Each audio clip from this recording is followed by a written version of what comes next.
Hello and welcome दोस्तों to 5 minutes engineering. आज का वीडियो वाकई बड़ा कमाल का होने वाला है दोस्तों, क्योंकि आज के इस वीडियो में हम जानेंगे कि यार जब हम अपने ब्राउजर पे www.youtube.com सर्च करते हैं तो इस यूआरएल का तुरंत वेब पेज पलक झपकते ही हमारे सामने आ जाता है। इतना जो भैया ये कार्यक्रम स्पीड में चल रहा है, लेकिन इसका बिहाइंड द सीन क्या चल रहा है, क्या खेला खेला जा रहा है और उस खेले में कौन कौन पार्टिसिपेट कर रहा है और क्या रोल निभा रहा है, ये बस अगले कुछ मिनटों में आपके सामने बड़ी डिटेल में वही देसी बिंदास अंदाज में पेश मैं करने वाला हूं। सो मेक श्योर आप इस वीडियो को अंतिम सेकंड तक देखें। तो चलिए शुरुआत करते हैं एकदम शुरुआत से, जहां पे हम एज ए यूजर अपने फेवरेट ब्राउजर को चुन लेते हैं और उसके अंदर अपना यूआरएल डाल देते हैं www.youtube.com। अब देखिए सबसे इंपॉर्टेंट ये ब्राउजर में हमने डाला, सही बात है। अब ब्राउजर को क्या चाहिए होता है, ये जो आपका लेट से नाम है, ये नेम ही है ना, ये टेक्स्ट ही है ना, ये स्ट्रिंग ही है ना, इसको नंबर चाहिए होता है।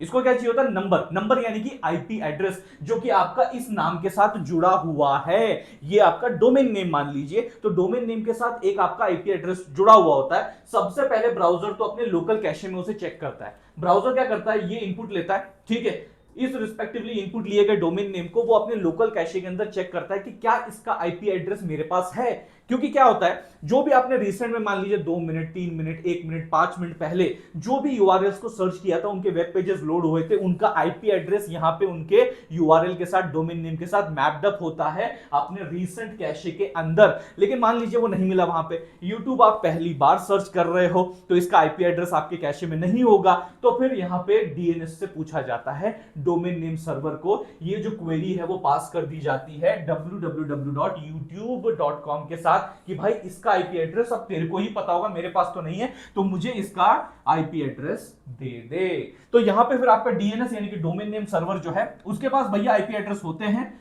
यूट्यूब का भी है, तो यहां पे वो तुरंत फाइंड करता है आपका IP address for that given domain जो आपकी इनपुट क्वेरी थी उस हिसाब से, और वो आईपी एड्रेस यहां पे आउटपुट के रूप में रिटर्न कर देता है आपके ब्राउजर को। अब ब्राउजर क्या करता है, इस रिस्पेक्टिवली आईपी एड्रेस को देखता है और इस आईपी एड्रेस पे एक रिक्वेस्ट सेंड करता है कि भाई मेरे को इसका जो है वेब पेज लोड करना है, तो एक रिस्पॉन्स आपकी तरफ से मेरे को मांगता है। तो ये जो भैया आपका ब्राउजर है, इस ब्राउजर से ये जो रिक्वेस्ट है via the internet on this IP address, ये रिक्वेस्ट वेब सर्वर तक पहुंचती है। आप बात समझ पा रहे हो, वेब सर्वर तक वाया द इंटरनेट ये ब्राउजर के द्वारा भेजी गई जो रिक्वेस्ट है वो आपके वेब सर्वर तक पहुंचती है। अब वेब सर्वर क्या करता है, देखिए दो चीजें हैं, एक वेब सर्वर है और एक एप्लीकेशन सर्वर है।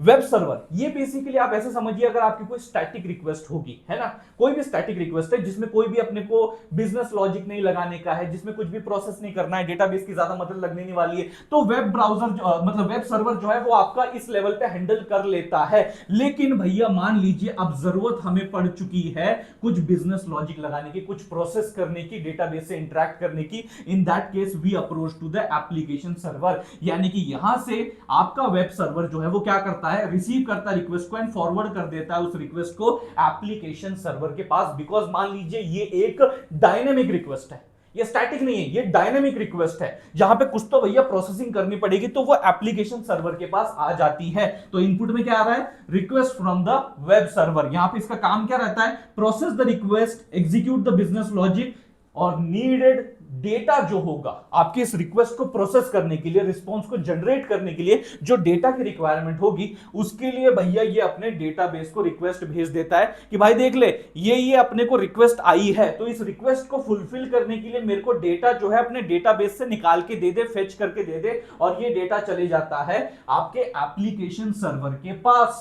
और जैसे ही डेटाबेस से डेटा फ्रॉम द डेटाबेस आपके एप्लीकेशन सर्वर पे आता है, तुरंत आपका एप्लीकेशन सर्वर प्रोसेस करता है आपके उस रिस्पांस को, प्रिपेयर करता है उस रिस्पांस को, जिसमें HTML, CSS, JS, इमेज, ऐसे बहुत सारे एलिमेंट्स हो सकते हैं। आफ्टर दैट ये पैक पूरा करके भैया पेटी बैक करके आपका जो रिस्पांस है जहां से आया था वहीं से इसको रवाना कर देता है। यानी कि वेब सर्वर से रिक्वेस्ट आया था तो आपका एप्लीकेशन सर्वर वेब सर्वर को भेज देता है ये जो रिस्पांस है, और यहां से आपका रिस्पांस वाया द इंटरनेट आपके ब्राउजर तक जाता है। और वाया द इंटरनेट जैसी ब्राउजर तक पहुंचता है, तुरंत ये जो इनपुट यानी कि जो रिस्पांस पेटी पैक करके आपके एप्लीकेशन सर्वर ने दिया था, ये पहुंच जाता है ब्राउजर तक। ब्राउजर क्या करता है, इन एलिमेंट्स को बेसिकली रेंडर करता है और आपका वेब पेज आपके सामने उपस्थित होता है, and your YouTube page is loaded ये है पूरा किस्सा, ये है पूरी बातचीत जो आपको समझनी है। हाँ जी, तो पूरी स्क्रीन एकदम क्लियर कर दी है, मैं भी थोड़ा साइड हो जाता हूं, पूरी स्क्रीन आपको विजिबल है, स्क्रीनशॉट तुरंत ले लीजिए। ये पूरा जो वर्क फ्लो है, इसमें कौन कौन क्या क्या खेला खेल रहा है,